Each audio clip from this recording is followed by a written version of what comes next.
लग रहा है टेक्सचर? बिल्कुल, देखिए टेक्सचर के लिए मैं वापस वही निफ्टी का टेक्निकल चार्ट दिखाऊंगा आपको, जो हमने इस रैली के शुरू से इसको अप्रोच किया है।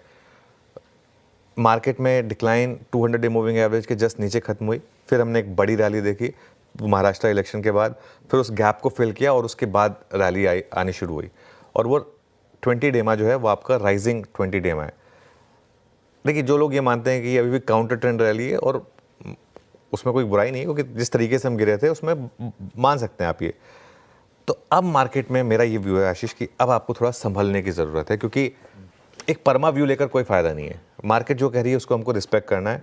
24,300 से 24,800 का जो ये जोन है, 500 पॉइंट का ये जोन है, ये ऑलमोस्ट लाइक बरमूडा ट्रायंगल, इसमें आप फंस सकते हैं। और बरमूडा ट्रायंगल में अगर आप फंसे तो फिर गए, फिर तो नामुमकिन है फंस, मतलब है ना। तो इसके लिए तो इस जोन में आप पोजिशनल ट्रेड नहीं ले सकते हैं। आप पिछले 4-5 दिन से हमारी अप्रोच ये रही है कि आप इंडेक्स में इंट्राडे में ट्रेड करें, स्टॉक में अगर आप चाहें तो भले ही आप कैरी करें। कुछ समय के लिए अभी आपको यहाँ पर मार्केट में इंट्राडे रहना होगा। और एक और रीज़न ये भी है क्योंकि अब इस तरीके के गैप अप्स गैप डाउन होंगे। अब आज 100 पॉइंट नीचे खुल रहे हैं, अगर गिफ्ट निफ्टी सही है तो किसी दिन हो सकता है 100 पॉइंट ऊपर खुल जाएं, तो आप आपके पोजिशनल ट्रेड्स को ये गैप अप्स गैप डाउन खराब करेंगे। अब तो इसलिए मेरा ये मानना है कि अब कुछ टाइम के लिए ओवरनाइट ट्रेडिंग रिस्क से बचें, इंट्राडे में ट्रेड करें, क्योंकि इंट्राडे में आप टाइट स्टॉप लॉस लगा पाएंगे। यहाँ पर एक दो चीज़ें, एक तो एफएमसीजी सेक्टर ने फिर मूड खराब करना शुरू किया है। कल भी देखिए आप किस तरीके से निफ्टी एफएमसीजी डे लो पर जाकर बंद हुआ था, कहाँ से, और इस स्क्रीन पर गिरा पूरा। ऐसा नहीं है कि गैप डाउन हुआ, ये खुला फ्लैट या ग्रीन में, उसके बाद इंट्राडे में पूरा नीचे आया। लीवर का चार्ट देखिए आप, गोदरेज कंज्यूमर ने सबसे पहले मूड खराब किया। वो आके पहले ही वार्न कर दिया उन्होंने कि नहीं, हमारा आप बहुत ज़्यादा एक्सपेक्ट ना करें हमसे, लगातार वो स्टॉक गिर रहा है। कल का लीवर का चार्ट देखें, क्योंकि सिर्फ गोदरेज कंज्यूमर तक मामला ठीक था, लेकिन कल एचयूएल डे लो पर बंद हुआ और काफ़ी बड़ी गिरावट के साथ बंद हुआ। 52 वीक लो से सिर्फ 6% दूर रह गया। तो ये अब मेरा मानना ये है कि अब ये मार्केट वापस एक प्रिपेयर कर रहा है कि Q3 भी ख़राब होगा।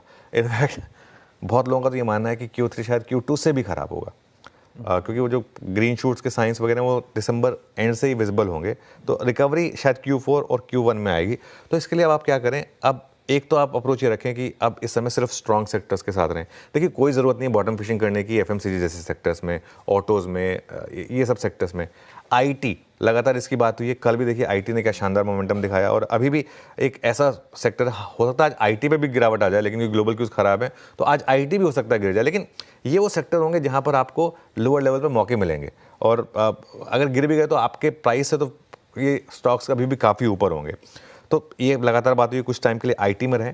लेकिन आज का सबसे बड़ा फैक्टर होगा बैंक निफ्टी, क्योंकि अगर बैंक निफ्टी आज इस पॉजिटिव इन्फ्लेशन पर नहीं रिएक्ट किया, और अगर बैंक निफ्टी 2 दिन से डे लो पर बंद हो रहा है, इस पूरे के पूरे जो स्विंग रही है हमारी, 1 महीने का चार्ट रख दीजिए बैंक निफ्टी का, इस पूरी की पूरी स्विंग में पहली बार बैंक निफ्टी ने आपको नेगेटिविटी के साइन दिए। देखिए किस तरीके का बैंक निफ्टी रहा है, बहुत स्ट्रांग रहा है।